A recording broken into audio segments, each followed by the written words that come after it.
Super and டேஸ்டியான doughnuts வீட்லயே செய்யலாம். அதுக்கு வெதுவெதுப்பா இருக்கிற பால் எடுத்துட்டு, அது கூட சர்க்கரை போட்டு நல்லா மிக்ஸ் பண்ணிட்டு, ஈஸ்ட் போட்டு நல்லா மிக்ஸ் பண்ணி க்ளோஸ் பண்ணி வச்சுருங்க. ஒரு 10 நிமிஷம் நல்லா ஆக்டிவேட் ஆனதுக்கப்புறம், உப்பு போட்டு, மைதா மாவு போட்டு நல்லா சலிச்சிட்டு, நல்லா மிக்ஸ் பண்ணிக்கங்க.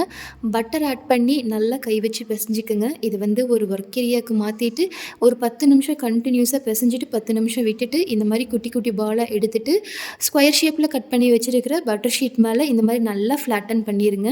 சென்டர்ல ஹோல்ஸுக்காக இது பாட்டில் கேப்பு இல்லாட்டி இந்த மாரி நாஸல் எடுத்து ஹோல்ட் பண்ணிக்கங்க. ஹோல்ட் பண்ணிட்டு 1 1/2 மணி நேரம் நல்லா விட்டுருங்க. நல்லா இந்த மாரி டபுள் ஆயி வந்ததுக்கப்புறம் மீடியம் ஃப்ளேம்ல இருக்கிற எண்ணெயில போட்டு 2 சைடும் திருப்பி திருப்பி போட்டு நல்லா ரோஸ்ட் பண்ணி எடுத்துட்டீங்கன்னா, சூப்பரான ஒரு டோனட் ரெடி. இது நல்லா ஆறுனதுக்கப்புறம் உங்களுக்கு ஃபேவரட்டான சாக்லேட் வந்து மெல்ட் பண்ணி அதுக்கு மேல டிப் பண்ணிட்டு, அதுக்கு மேல வந்து நம்மளுக்கு ஃபேவரட்டான டாப்பிங்ஸ் மேல போட்டுட்டிங்கன்னா, அவ்வளோதான் கடையில கிடைக்கிற மாரி சூப்பரான டோனட் ரெடி. ட்ரை பண்ணி பாருங்க.